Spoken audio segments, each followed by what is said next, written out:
Hello, everyone. This is Andrew Berman from the National Mortgage Professional Magazine, NMP TV. Thank you so much for joining us for another Mortgage Leadership Outlook. So, listen, we've been coming to you live, going back actually since the start of the pandemic, where we've been. Johnny, come on, man. You can't shut down Outlook for 2 minutes so we can focus here. that's the guy's on fire, man. He's got constantly working. So we've been meeting with some of the leaders in the industry, and I feel blessed that I get to interact with leaders, like Johnny. But it's extra cool when I know the leaders, when I know like Johnny, I've known for over 2 decades now, right, Johnny? Yes, sir. So Johnny, just to kind of give you but before we get some. Well, some of the things I do want to cover today, I want to talk about actually, specifically how you've transitioned from, doing actually, these road shows to inspire real estate agents to work with your branches. Talk about a little bit about actually how you've recently made a major shift actually from a career standpoint. But we got to go back to a little history here. So Johnny is like, OG branch development guy. So Johnny worked for one of the largest mortgage brokers, developing actually the largest branch network at the time. How many branches did you have at the, when you started out in the branch development business? We got it up to about 700 offices across the nation and about 5,000 loan officers. We were doing about 1.6, 1.8 billion a month. Okay, so and I know. Listen, a lot of the branches were top producing branches, top people out there. Of course, some actually were also branches and also other businesses. You had some wild stories out there. I'm not sure what we could talk about here or what's more suited for sharing over a glass of single malt, but some wild times. So let me ask you, I got to, going back to that history, to your roots in the mortgage business. How did you actually first stumble into the mortgage business? So here you are, Johnny. How old were you when you first got your mortgage job? 25 years old or 26 years old. Okay, so 25, 26 years old. What was that first job that you were doing? Loan officer. So here's what happened. I bought a small little condo here in Houston, Texas. And when I bought that one, I paid cash for it. When I financed my first home, I had a horrible experience. Some guy named A loan officer that would never call me back. Some girl named A processor that called me every freaking day. And she would call me on Monday and say, I need paycheck stubs. And she would call me on Tuesday and say, I need bank statements. And she'd call me on Wednesday and say, I need your tax returns. And finally, one day, I said, there's got to be a better way than this. Are you telling me that you don't have a list of all these things you need so I can gather them at once? And she said, if you think you can do it better, why don't you do it yourself? So I went and enrolled in a Mortgage Broker 101 class, met a broker in that class that was there purely for recruiting, and he recruited me to become a loan officer for him. And I started being a loan officer for him in May of 1994, okay. And basically never looked back. Okay, so here we are, May of 1994. What was your first loan? Do you remember your first loan? The first loan that you put on the books and I'm not talking about actually one that maybe someone in the office said, hey, Johnny, I got this app and go take it for me. But the one that you actually, found the borrower, did all the prospecting, you brought in that first deal yourself. Talk about that first loan. Okay, so I was still working in my other industry at the same time that I was a loan officer. So I was doing both of them at the same time. And we're going to talk about your book, which goes into a little bit about it. What was that? What was that industry? I was in the oil field. I worked for a company by the name of Dresser Industries. Yep. And I worked in the oil field. I traveled all over the world. I've been all over every state in our country, Central America, South America, Northern Africa, Europe, you name it, I've been there. And that's what I did. And my very first loan, and it was actually my loan, I never got any loans from an office or leads or anything like that. My very first one was a referral from a friend of mine by the name of Mike Dacus. And Mike Dacus referred some friends of his to me that were trying to buy a house, but they were going the big box bank way, and not having any luck. And they were trying to buy a house in Lake Houston. And I called them up, and they asked me if I could help them. And I said, "You're damn straight I can help you." And at the time, I truly knew a little bit less than zero about the mortgage industry. I knew what I learned in class, and none of that was real life. And luckily, my broker had been around the block a couple times. And so I went out, took a 1003 by hand. This was before that wonderful piece of equipment called Calyx was actually out there for everybody in the market. And I took it by hand. I took in all of the paper, true, actual documents to the processor. And not sure how it happened, but we closed that damn loan, and we got it closed in 30 days and just went from there. 30 days back then, that's pretty impressive. Yeah, I guess so, but not that big of a deal. And I want to say, you got to remember, this is all back before AUS systems. This is all back before any of the crazy TRID or the things that people are having to do now. But fax machines. The slowest part of the whole process at the time were fax machines. Yeah. I couldn't fax fast enough to keep the damn rate sheets from not coming through while I'm trying to send faxes out. And the investors were getting 1,000 faxes at a time. So, but no, it was how it could have been 32 days, could have been 28 days, but it was a month. Listen, I think that's still impressive, as crazy as that sounds. So, all right. So here you are, actually, you do your first loan. Like, when was the point that actually, where it clicked for you saying, okay, wow, this is great. I love this. I want to make this, like, this is my life choice. Screw the oil fields. I'm never going to go back. So when was that point where, where it clicked? So to tell you the truth, and this is the God's honest truth, when I was in class, it clicked. When I started learning about how the mortgage business, the reason I got into the business is because I had such a shitty experience trying to get a home loan myself. So my whole thing, and for the past 26 years, it's been, I want to be a first-time home buyer mortgage guy, because it is the scariest thing in the world, signing your name on a dotted line that you have 30 years to pay this back. And I wanted to be the person to help those people.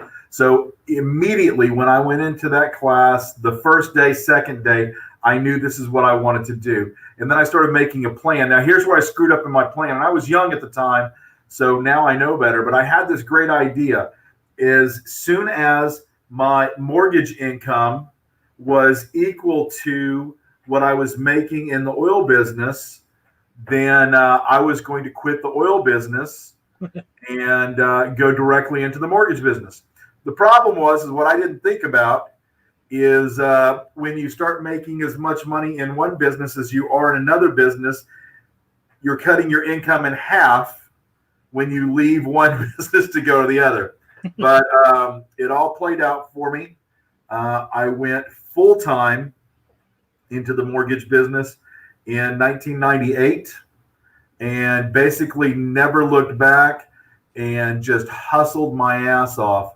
At the time, I had met a beautiful young lady by the name of Cassie, and you actually know her. And yeah. Cassie had a daughter, so I had an instant family kind of deal, and yeah. I didn't have a choice. I had to make it work, no matter what, and that's kind of what I did. That's so cool. So, and now, when was the point actually where you had your first big month? Your first, like, oh my goodness, not only actually do I like this, do I enjoy this, and do I actually know I'm going to make more money, than I can in the oil fields, but where actually I'm going to actually be really, really successful in this and do things actually at a greater level than I could ever imagine before. I've had a number of those throughout my career, but I'll tell you the very first one, and I don't want to get into, unless you really want to, I don't want to get into the amount of dollars, but I didn't want to until you said that. Now we gotta. But it was very shortly. Now, here's part of my problem. So when I was in the oil field, I traveled all over the world. So I had to have somebody else take care of my stuff when I was sitting in, Egypt or Northern Africa or whatever that may be. And it became very difficult. So I couldn't originate when I was gone. And the files that I had working, I had to rely on somebody else. And we all know what it's like when you rely on somebody else to take care of your business. Yeah. But I remember having like my first, major 4-figure month, 5-figure month, things like that. And that was right before I went full time. Until then, it was, I was making an extra $2,000 or $3,000, $4,000 a month kind of thing. And then in that 1998 time period is when I started. That's also when I learned about more of how the mortgage world worked. At the time, what I was making was the origination fee, and didn't really understand that much about yield spread, service release premium, any of those things. So didn't know what that was. I called up my broker and said, this is what I have. We would actually have to fax in a sheet to get a credit report faxed back to us and see what the score was. And hopefully the fax machine didn't mess up and blur the score. And that's how we priced out loans. So I didn't know anything about SRP, YSP, any of that. And that's when, things, majorly changed for me and started, this is when I knew that I needed to do this full time. Interesting. So you touched on something there. So while you were away, actually, traveling around the country, trying to remotely manage your world, not the country. The world. You're in Egypt. So it's almost like that was your first, experience, the first run-in with managing actually other originators, other people actually too. Because listen, that's what you do today. Like today, actually, when was the last time you touched a 1003? July of 2000. Yeah, so you're basically reliant on a network of branches to bring those loans in now. But let's go back. Actually, when did you start actually managing people? When did actually you get to a point where I said, okay, listen, this is great, but I want to help others and bring others into this business, inspire others to to kind of follow the same path. Managing in life or managing in the mortgage business? Managing in the mortgage business. So I had to learn how to manage processors and account execs and things like that. And I started doing that in that 97, 98 time period, but it wasn't directly, it was more indirectly. I hired my first employees in that 1998, 1999 time period. That's when I had multiple loan officers, processors, setup people, things like that working in my branch. And then on a large scale is when I went into the company that you and I were talking about earlier, and all of a sudden I'm thrust into, not just a few people in a 1,500 square foot office. Now it was, people in 30 states and helping them and managing them and all of those things. So it happened. It was a little bitty bite, and then all of a sudden in July of 2000, it was a massive undertaking. So 700 branches. How many originators altogether under those 700 branches? 5,000 loan officers is what we got up to. 5,000 loan officers. What was your day like then? When you actually think about it, what was your typical day actually like? So you get into the office. I'm sure actually your cell phone's ringing long before you get into the office. 5,000 people. We all know actually loan officers, especially the ones that aren't producing a lot of business, like to complain, like to whine and bitch. So what was Johnny's day like back then, managing 5,000 LOs? I want to tell you that and it may be just time heals all wounds or whatever, but it wasn't as bad. It was busy every single day. It was 16 hours a day, no ifs, ands, or buts. You've got people going all the way from the East Coast to Guam. So you're covering 8 hours worth of time zones. And actually even farther than that. I said East Coast, but we had branches in the Virgin Islands. We have branches in Puerto Rico. So, you're truly, your daylight period is 20 hours. But everybody, the great thing about it is most of the time, for the most part, everybody was respectful. Everybody was business-minded, business-oriented. The only time somebody's hair was on fire is if it was something that was really a problem. Maybe it's just a romantic memory that I have, but I actually had more problems managing internally and managing above than I ever did flatline or below kind of thing. It was busy every minute of every day. I ate lunch at my desk every minute of it. It's one of those kind of things. You never had peace. And back then, I don't know if you remember this, but back then, it was almost impossible unless you rented a sat phone to use your phone anywhere outside of your country or your area kind of thing. Oh, yeah. And my wife would force us to take vacations outside of the country so my phone wouldn't work.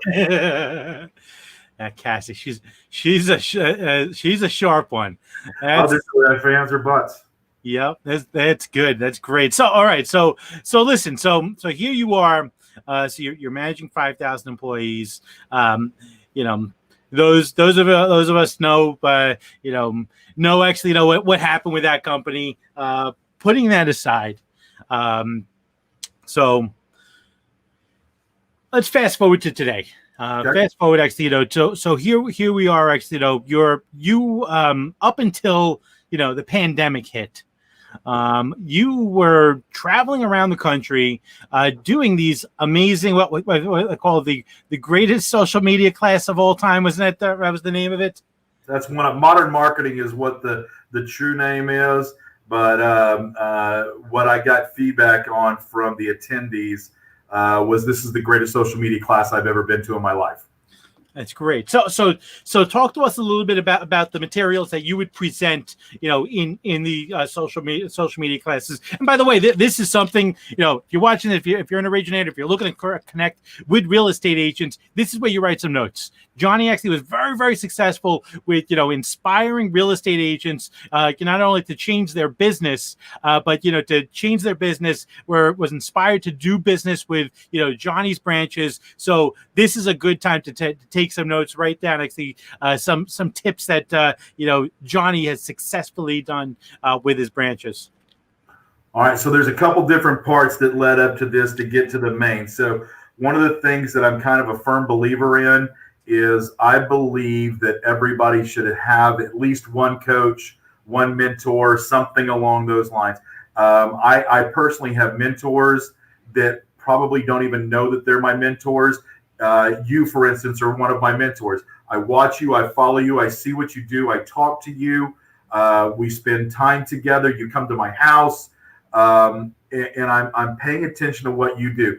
There's a number of them. Barry Habib, Dave Savage. There's a ton of people that I do this with. So that's the first thing. One of my mentors was actually one of my coaches that I had, and he was the first guy to truly teach me about social media and how to use it. In the beginning, I didn't think much about it until I started seeing it work and I started putting it in action. So then the next thing I found out, and it was kind of a backhanded way that I found out, is I'm helping other people just like you and I are talking right now. And I would get a couple comments like, well, yeah, but you've got the benefit of having a $50,000 a year coach, to teach you this stuff. And we don't have that kind of money, or, that we don't have that kind of budget to spend. So one of the things that I figured out very quickly is, hey, that's true. I've got a benefit that most people can't do. And most people are whether they're taking care of their family, their children, their homes, whatever. But I've got this benefit that I can not only have the coaching, pay for it, go around the country, meet all of these different people, speak on stage, all of these things. But I also have the ability to help people with this and do it for free at no cost. So what we started putting together was a system to where all of the things that I had learned, all the things that I had gathered, I could put them into a 4.5, 5 hour package, go out, invite realtors, invite loan officers, invite branch managers, small businesses, whatever it was, take them the information that I paid a buttload of money to learn and give it to them for free at no cost, because maybe they couldn't afford it or it wasn't something that was right for them at the time, something along those lines. So that's what we started doing. So yeah, you said before the pandemic, I spent 45 weeks a year on the road. I racked up 100,000+ airline miles every year.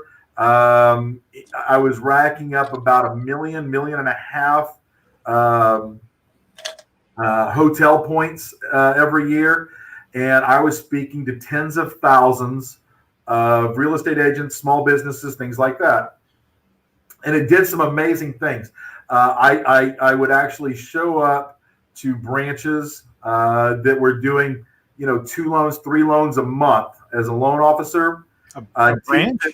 Oh yeah. Teach them how to do this, and then put these classes on. Invite the real estate agents, invite the small businesses in their area, and in about 60 days, put them up to 10 loans a month, 12, 15 loans a month. Wow. Just by helping people. And that's what it was. It's help.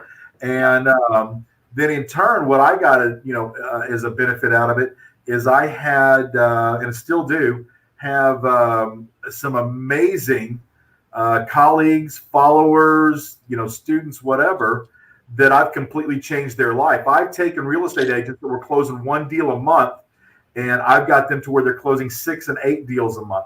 Wow. Major. And the thing about this, do you care if I share names? Yeah, no, please go for it. Share names. There's a guy that this guy is one of my all-time heroes. His name is Jeff Michon, Geoff Michon, Michon. And when I met Jeff was a real estate agent. He had a full-time job and a part-time job because he had to do that to make ends meet. And that was 1.5 years ago. And since then, I kind of act as Jeff's accountability coach. So every month, Jeff is sending me what he's got going on. So here's where Jeff made such an impact on my life. So when I met Jeff, that's what he was doing. And I believe it was March, April of 2019 when I met him. In 60 days, he started using the techniques that I showed him. And in 60 days, he closed. So what would that be? Let's say it was May, June.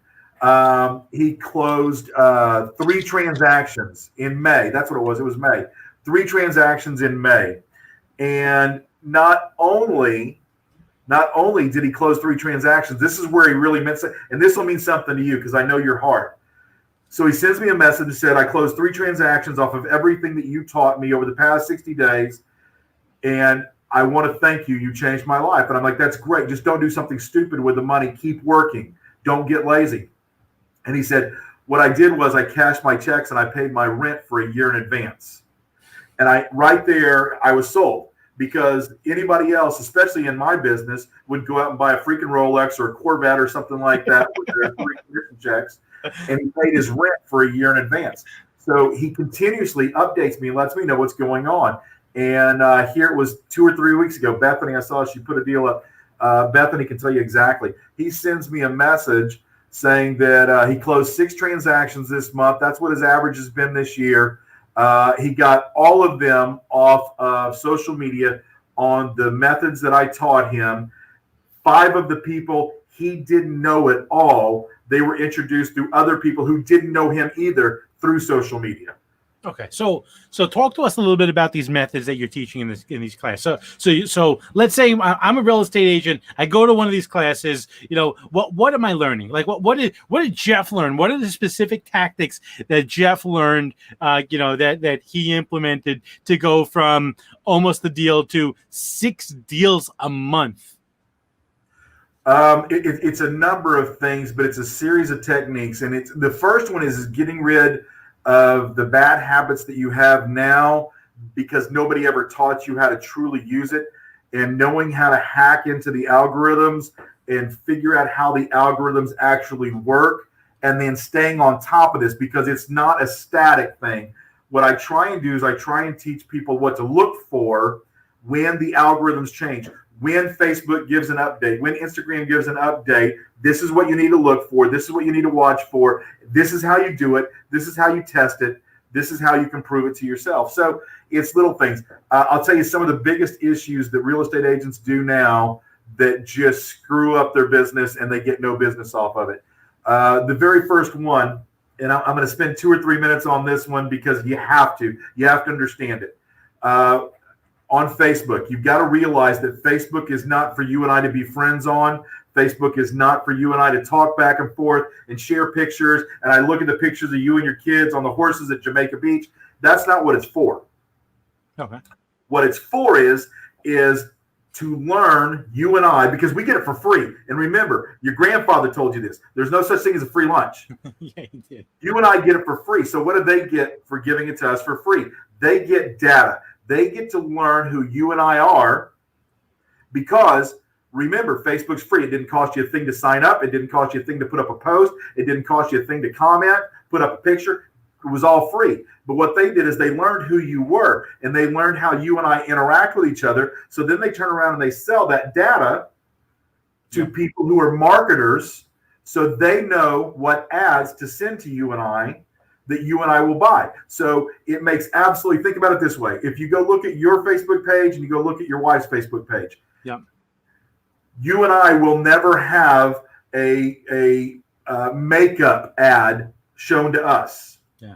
At the same time, more than likely, your wife will never have a golf club ad sent to her. So how do they know this? And what I do is I teach them how to figure this out, how to hack the algorithm so they can use it. I teach people how to use Facebook as a personal assistant all the time, but how to figure that out? Because if you remember that deposition where that poor kid had to sit in front of those idiots that we elect to represent us, and he had to sit there for 7 hours, and they would ask him these horrible questions, and they had no idea what they were asking him, but he said it over and over and over again. I sell ads, Senator. I sell ads. Yeah. So I teach them about that. Now, picture this, and this is the point that I'm trying to get to. Now, and the story that I tell people is never once have you ever walked into a Macy's store, and when you walked into a Macy's store, there'd be a sign in the front that says, Dillard sells jeans cheaper than we do. So why on earth would Facebook ever allow you to put up a YouTube link? Why would they ever allow you to put up an MLS link, a Zillow link? Yeah. All of these other outside services that sell ads, that sell sponsorship. So that's one of the biggest ones is getting them to understand, getting people to understand, stop putting up outside links. Not only does it suppress that post, but what it will also do is suppress your whole profile. So then you've got to rebuild your profile. The next thing, and you and I. But before you go into the next thing, so let me ask you this: Does Facebook have a hierarchy of text is better than images, but video is better? Like, well, what's that? Like, what is the algorithms? What kind of content does Facebook favor? So we got text, we've got images, assuming that's an image I'm posting on Facebook, or video. What of those three is going to have the most potential for interaction? And then you go on to step 2, but if you don't mind me pirating. Whatsoever. And there's 2 things. One of them's called affinity and one of them's called weight. And both of those together equal a scoring system that's called rank. I'm still old school, so I call it edge rank, but it's called rank. And what that does is the more things that you do that social media likes, they will give you a higher score and put you in front of more people. The more things that you do that people don't, that social media doesn't like, it lowers your score and it puts you in front of lesser people. So right now, here I can give you, and this is one that you probably won't like, but I'll tell you, our video is going to be suppressed by Facebook when it goes out on Facebook for a number of reasons. One of them is you've got advertisement in this. I don't know. I think you're using StreamYard. Yeah. Anytime you use StreamYard, anytime you use. What advertisements? What are you talking about? There's no advertisement. Anytime you use any of those systems, Yeah. because what you're doing is you're up here where it says NMP TV, Yeah. you're taking people away from Facebook to NMP, where NMP sells memberships, it sells periodicals, it sells sponsorships. Yeah. So Facebook hates what this is. So anytime you ever put out a stream like this on Facebook, they're going to suppress it. You may even look at it and say, oh, we only got, 1,000 views an hour. We're not doing very good at all. Well, it's because you're being suppressed. So if this was done in, let's say, a Facebook Rooms, the viewership would go up like crazy. So that's one of them. So live video is number one. It will always be, as far as I'm concerned, number one. If you'll think about this, when you and I were growing up, we only had like 3 or 5 channels on the television set. Facebook and YouTube have given you your own channel. You can be your own ABC, NBC, CBS, and there are millions of people making millions of dollars by doing that. So live video is always going to be number one. Here's some things that you got to be careful of. Anytime you take a picture, make sure it's your picture. Upload it directly from your phone into Facebook or any of those other systems. They will always like that better than a copy and pasted picture.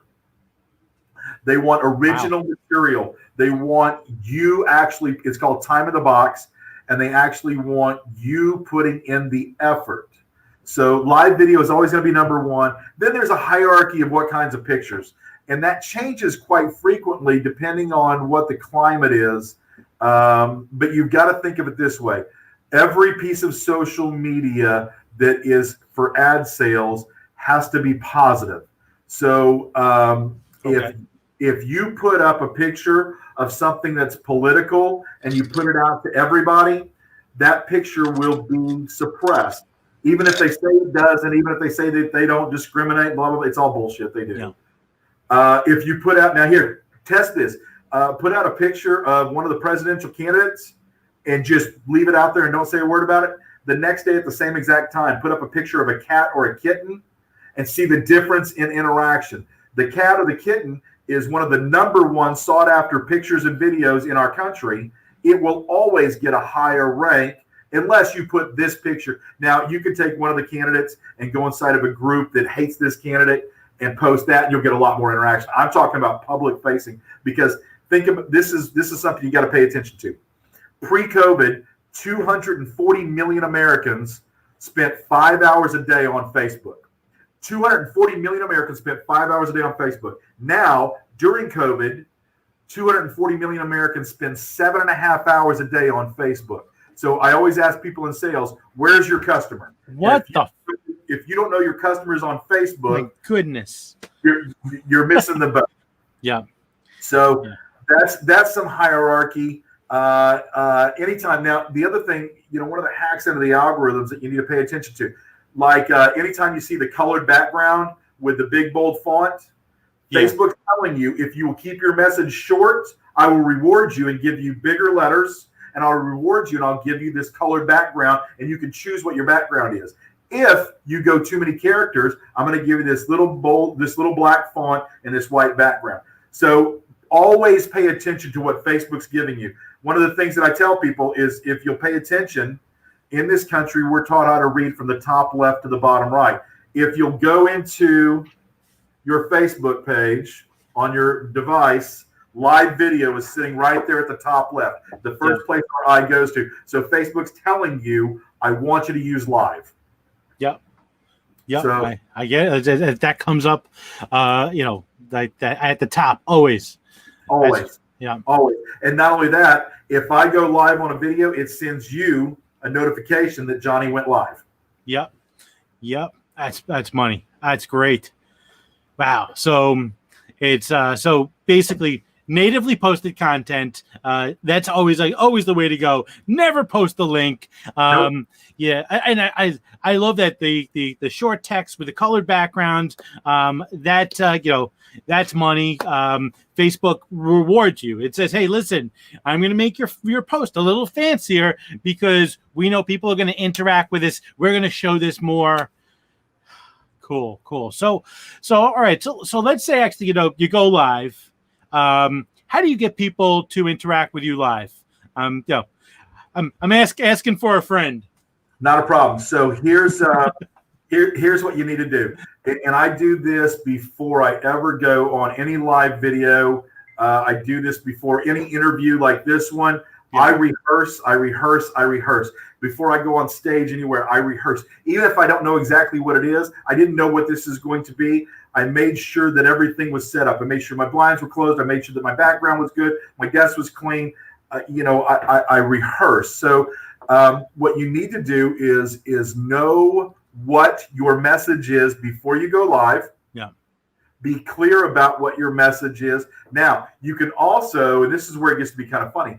So what they really want in a live video is they want something that's going to go viral. So think about this. If you put out a video and 6 people watch it, they can't really sell any ads on your Facebook feed to your audience. But if you put out a video and you're getting 200, 300, 500 views an hour, then you have a following. I can sell ads on your Facebook feed now, and I can sell ads to your Facebook audience. I can see who interacts with you, and I can sell ads to them. So you've always keep that in mind, that that's what this system's about. All of these systems are about. So once that's done, here's what you do. Make sure that your light is good. Make sure that your number one is audio. People will watch a video that has bad video, but they will turn it off if it has bad audio. So make sure your audio is good. Make sure your signal's good. Make sure that so this video right here that you and I are doing, it will be watched by a specific audience that will spend 1 hour watching you and I jabber back and forth. But if we were selling something, and go back to the days of the pitchman and those guys, you need to keep your video in that 3-minute range. And next time you go watch a video, if you'll listen to what I'm saying, you'll catch yourself doing this. We do this subconsciously. Whenever we watch a video or whenever we're starting to watch a video, we'll take our cursor, we'll put it over the timeline and see what the length of that video is. Yep. If we have to be somewhere in 30 seconds and that video is 2 minutes and 59 seconds, we'll watch it. Doesn't matter. Really? Oh, yeah. But if we've got to be somewhere in 30 seconds, or let's say we got to be somewhere in 5 minutes and that video is 8 minutes long, we turn it off. That's why, and you've got to, so like when you and I in the mornings get an email from Barry Habib and it's MBS Highway and it's Barry and Dan or something like that, we'll look and see it's 8 minutes long. Okay, I've got to schedule 8 minutes. I'll put it over here. But anything that's 3 minutes or less, we'll watch it. Even if our house is on fire, we'll still watch that video. So watch yourself next time. And you may not even realize you do this, but you're going to put your cursor over the time bar, see what the time limit is, and then you're going to watch it. And you watch yourself. You'll catch yourself doing this, and you're going to call me up, text message tonight and say, holy shit, you were right. Yeah. So keep your videos to 3 minutes or less. Yeah, no, I agree. Listen, I have countless videos that I've saved for later. Save for later basically is just this abyss that no one ever goes into. No one ever goes, like, I have a list of videos that I'm supposed to watch for a later that I know I'm never going to get a chance to, but it's there. And when I see a video that's 8 minutes and I only got 30 seconds, it's not going to happen. Well, and Andrew, we should have learned this years ago from disc jockeys. If you ever heard interviews with disc jockeys, they would always talk about the songs that did the best, got the most airplay, things like that, were the shorter 2 and 3 minute songs. And then they would say, and then all of a sudden you got to put Stairway to Heaven on the freaking deal. It's a 7 minute long song, and so there's so many things that are going on with media that we need to pay attention to and listen to these little tidbits, because it'll teach you who we are. It'll teach you what we want to see. Knowing what television shows come on throughout the day and who watches what will tell you what that audience wants to see in your posts. Yeah. Nobody wants to see anything that's negative or bad posted in the evenings. And we know this. We have been trained for this for years. When I was a kid, I would watch David Letterman, Johnny Carson, shows like that. There was nothing serious about any of those shows that were the most popular shows at that time of day. So we need to realize this. There's a reason we've been indoctrinated into this. So if you want to talk about something serious, which I'd be very careful with, talk about it during the daytime. Yeah. When people have that, we want to calm down. We want to be peaceful in the evening. Yeah. All right. So Johnny, you've been doing these unbelievable. I mean, by the way, the knowledge that you've just dropped here. I mean, actually that we're public. Like you're sharing actually your secrets here publicly, which is one of the things I love about Johnny. He shares everything. There's no filter on this guy whatsoever. So Johnny, here we go. Actually, you have all these miles that you've been doing. Just spending more time on the road than back home in Texas. Pandemic hits. How did you actually pivot? How were you able to take that into a virtual presentation? There was a number of things. So here's some things that it did for me. At the very beginning of the pandemic, I probably had 20 to 30 already scheduled presentations for State Association of Realtors, Women's Council of Realtors, small businesses. I've got one coming up that's probably one of the coolest things I've ever done in my life. It is military officers, retired military officers, and I'm going to teach them some of this same exact stuff. And that one's coming up. But all of a sudden, I went from 20 or 30 that were already scheduled, plane flick, everything, to all of a sudden the world shut down. And at the time, I'm trying to watch, and I'm watching Barry's doctor talk, and I'm not watching that idiot from New York talk, but I'm watching that doctor is who I'm talking about.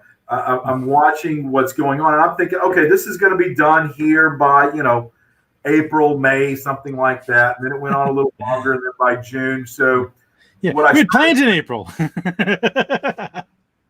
Yes, we had plans in April. We were coming to New York. We were going to go see Rock of Ages. We were going to go see Elton John. You and I were going to hang out in New York. Yeah. And as you know, it didn't happen. And so then what we were getting bombarded. At the beginning, it was everybody was like, oh no, run for the hills. And then all of a sudden, we are in a positive mortgage real estate crisis, where people realize they may not want to live in that 800 square foot downtown loft anymore. They want to move out to the burbs or the exurbs or whatever. And then pricing, it took a little while for some, but pricing got incredible. You and I have never seen mortgage rates like this ever in our life, and I don't know how long it's going to last. And I'm telling people now, I never get panicked about the mortgage business. But I'm telling people now, you need, if you are going to stay in your house, you need to refinance today. If you are buying a house, you need to do it today, because we don't know how long this is going to last.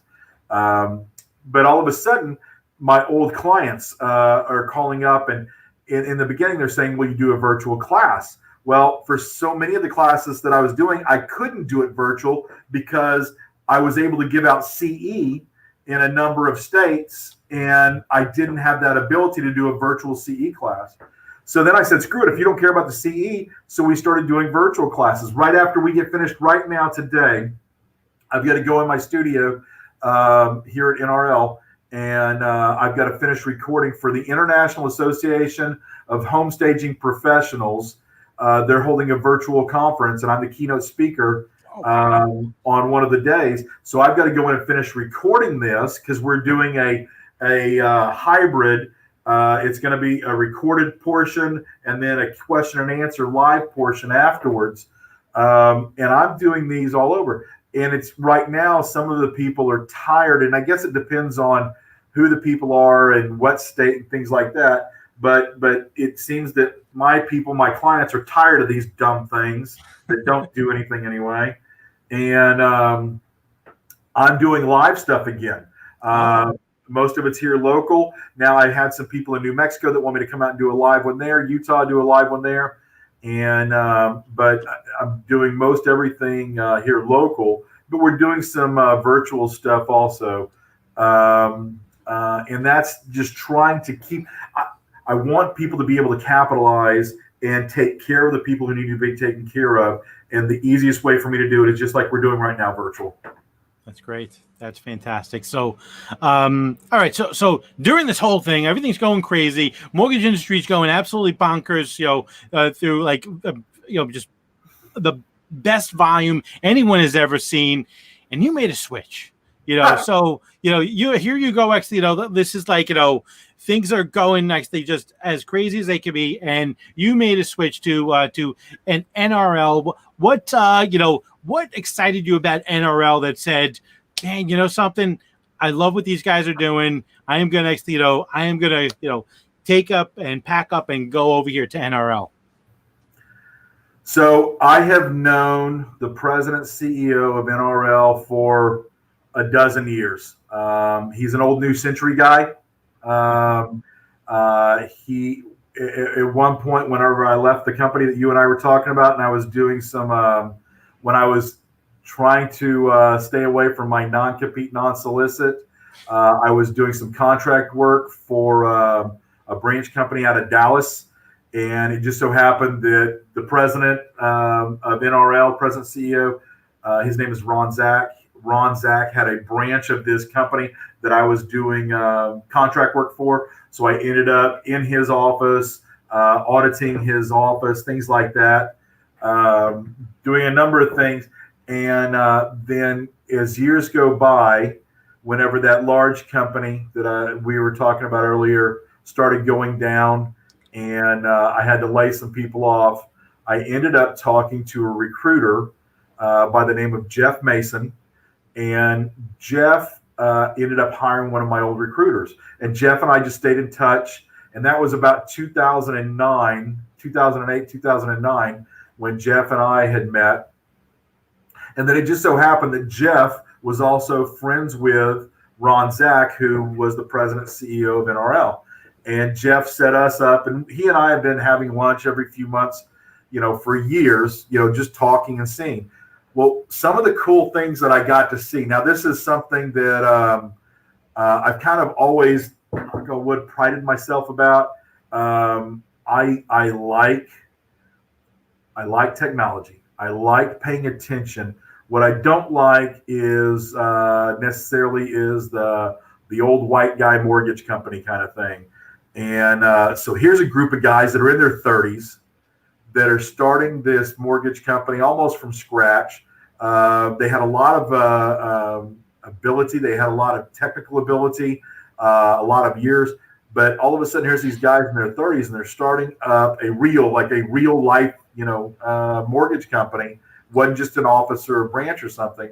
So I kept paying attention to them, and every single day I see what they were doing. And matter of fact, Ron won your 40 under 40 a couple times, things like that. Nice. But I'm watching them. I'm watching the systems that they're putting in place, and I'm watching them reinvest what I can imagine is more than anybody else for what they were making if you did a ratio. And they're hiring the best people. They're hiring Joe D. Dominicus. They're hiring Barbara Sparks. They're hiring people like that. And I'm keeping an eye on watching this. And at the company that I was at previously, I was an owner. And but we started about the same time. And I'm watching these guys, and they are just on fire. I think the first year they did 100 million. The second year they did 200 million. So, it's okay. 38 states, whatever it is.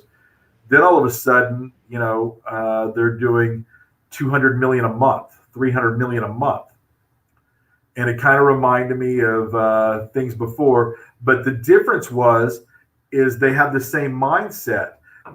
The customer comes first no matter what. There's two customers in this business. There's the person who is buying or refinancing the property, and then there is the loan officer operations staff that's getting that taken care of. And you've got to take care of both of them 100%. And we had the same exact mindset. And I actually even had friends of mine that I worked with speak with and talk to these guys. And what was funny is, one of the guys that I had talked to him, he is, I believe, 65 or 66 years of age.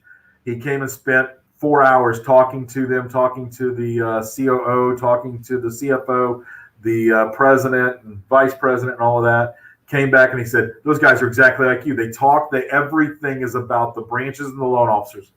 So that's when I knew that it was going to be a better move for me than to be a minority owner in a company that to make that move over to a younger run company that had vision and reinvested like crazy. Yeah, that's great. That's and so listen, I got to ask. This is a former New Century account executive. I know you're what's that? Loan officer.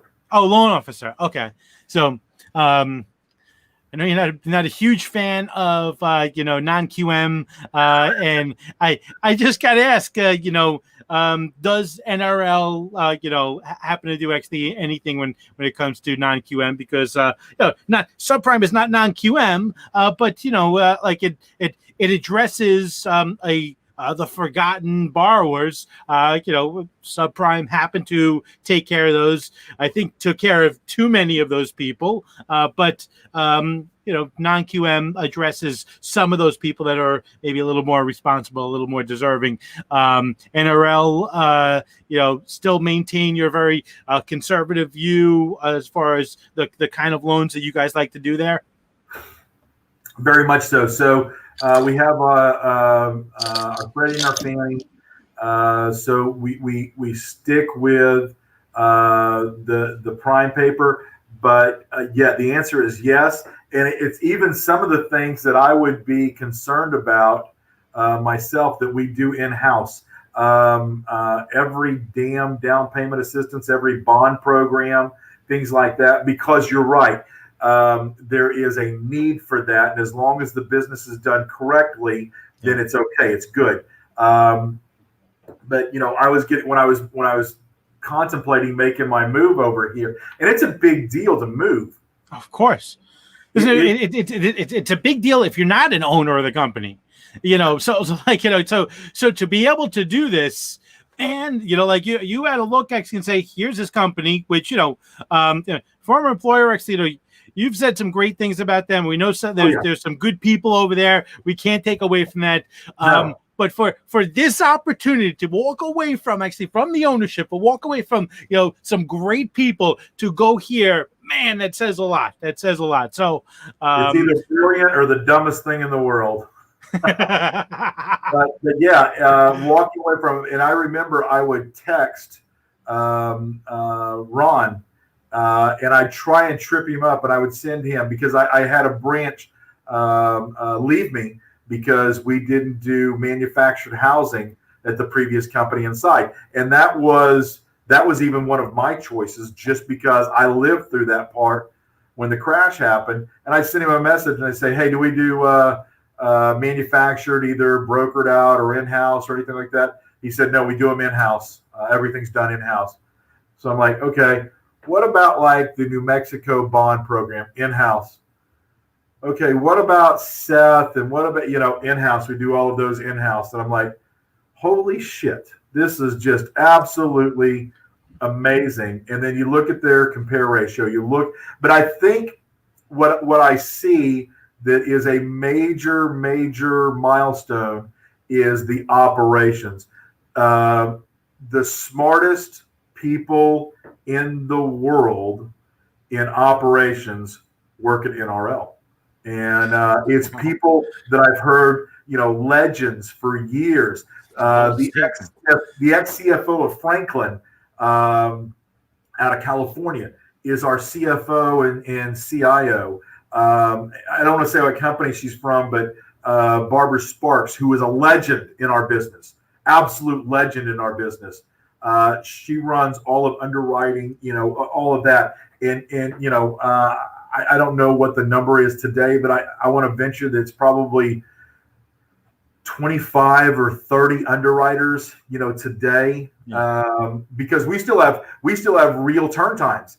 I've got friends that are in this business. I talked to a guy yesterday that he was telling me about the company that he's at, and I won't say the name, but it's blah blah blah, home of the 90-day mortgage. And I've got friends that are sitting there with 8 and 10 and 12-day turn times. And it's just insane. We're still closing loans in 20 days over here.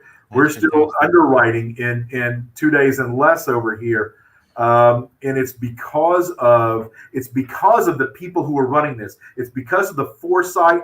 It's because of the people who were able to predict accurately what was happening, what was going on, and keep this thing not only afloat, not only liquid, not only where margin calls didn't kill us or anything like that, but to think far enough ahead, not to think of what's right in front of me, think far enough ahead that, oh crap, we're fixing to go into a 2% mortgage market.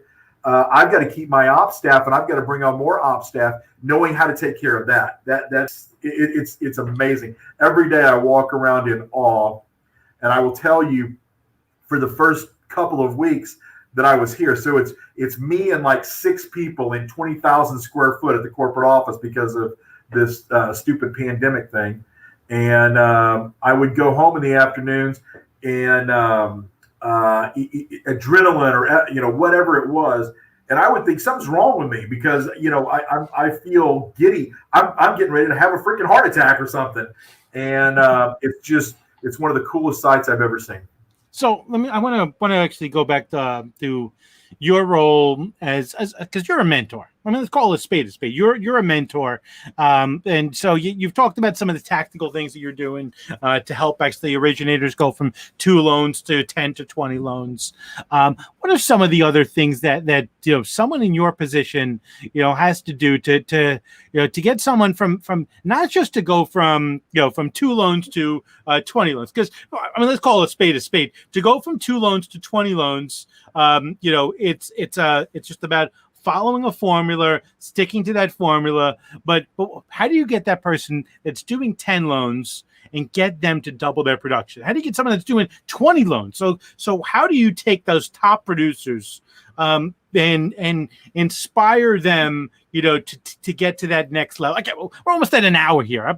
I'm sorry, everyone, but I love Johnny's story. We didn't even actually talk about his history with MMA, but so just tell us actually, how do you get those great loan officers to get to those next level? How does that happen?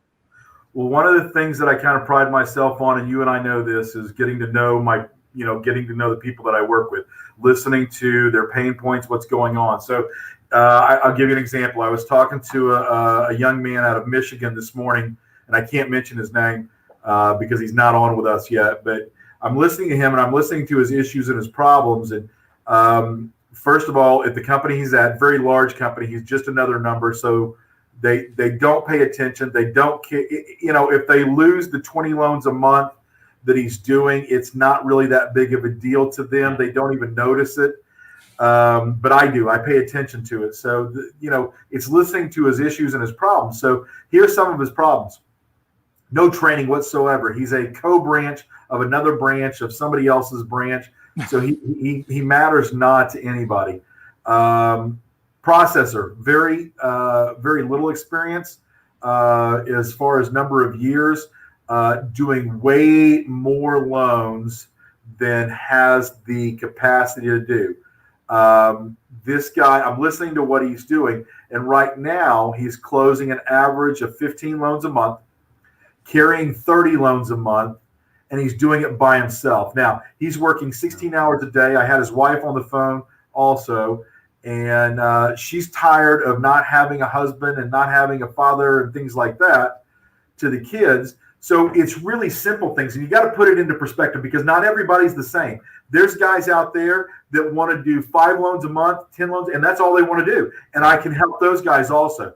This guy wants to do more loans, but the biggest problem that he has is, one, he doesn't have the support staff. He doesn't know how or where to get the support staff.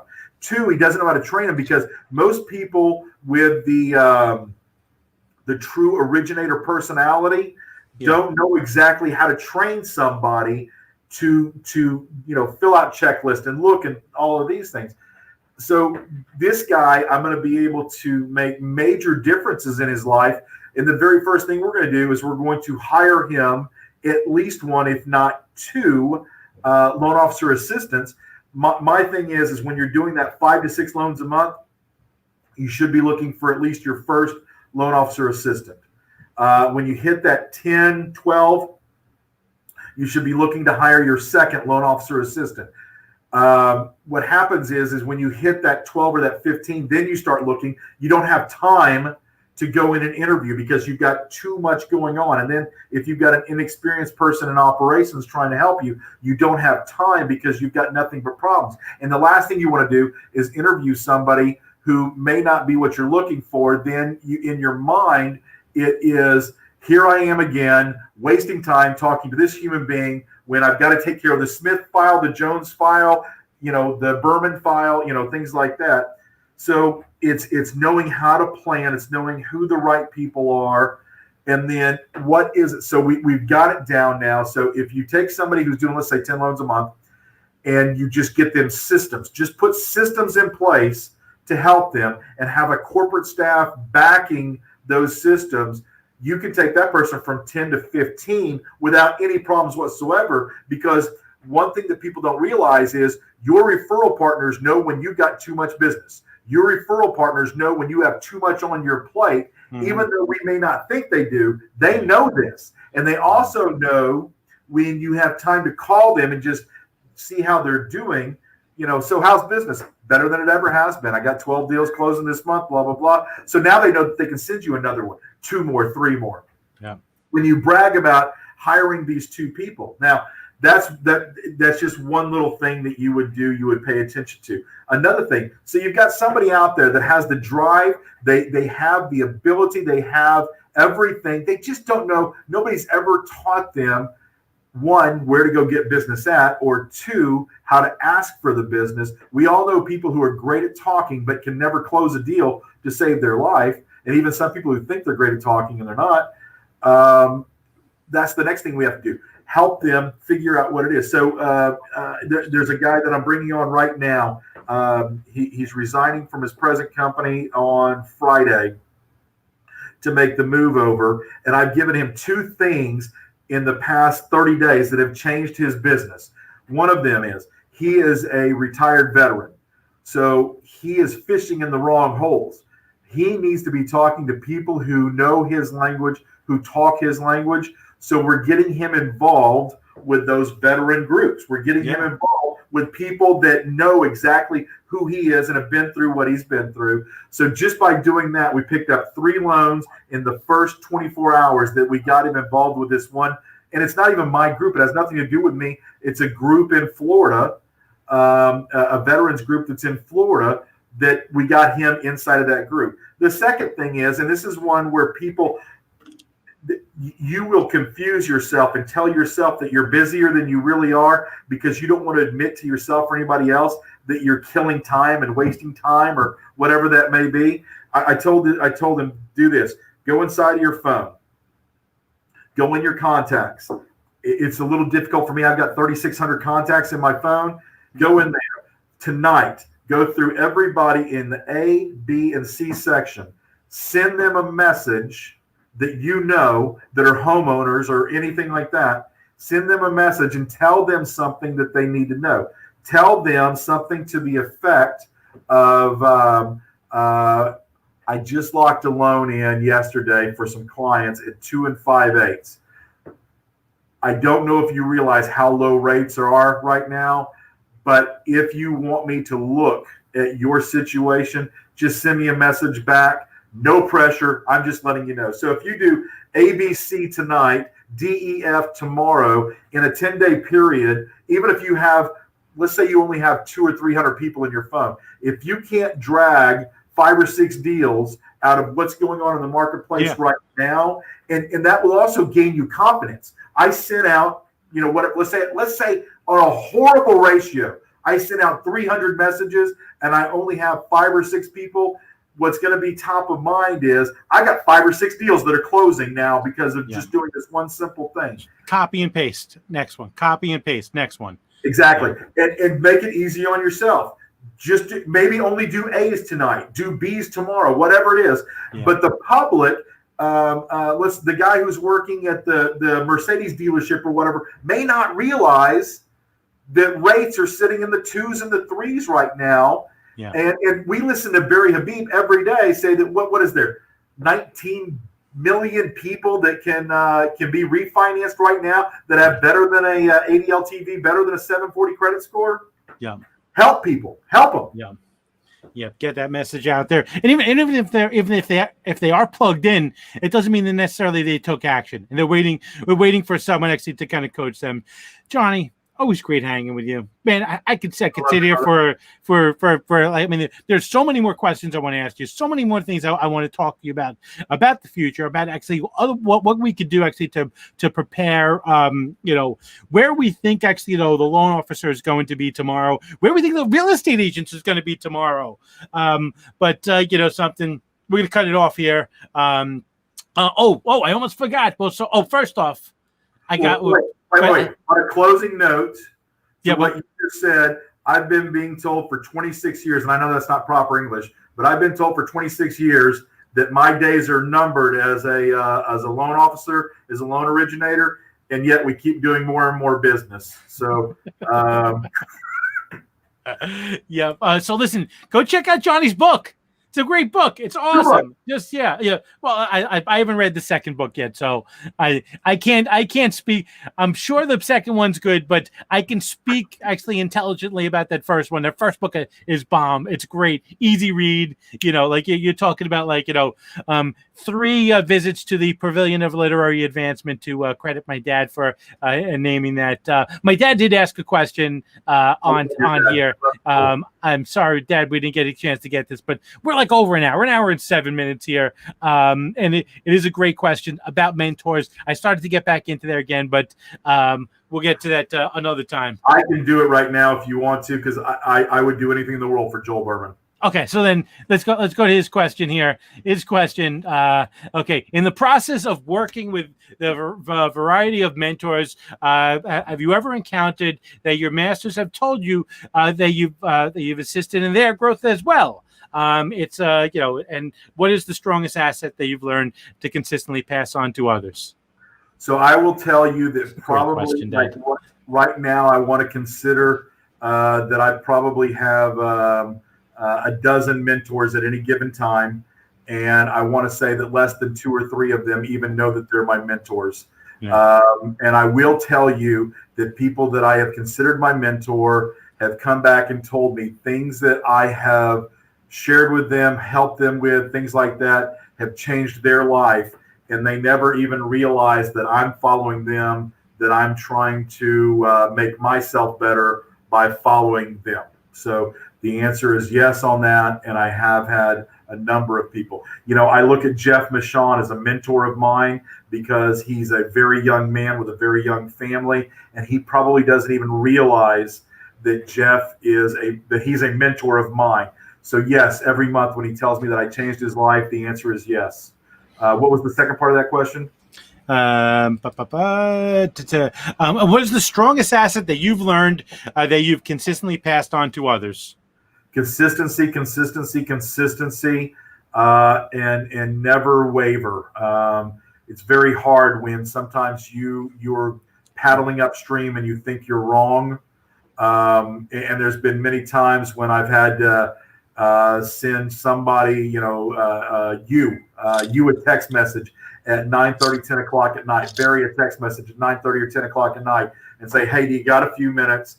And you not even realizing what it was about, but it's something that's going on in my mind, and in you taking time out of your day at midnight to help me work through a problem that you don't even realize that I'm working through. So consistency and not being afraid, no matter what, they can't eat you. Those are some that I've taken with me every single day. That's great. Johnny, always great hanging with you. Such a great story. And again, everyone, make sure you check out Johnny's book. Thank you so much for joining us. Next week, we have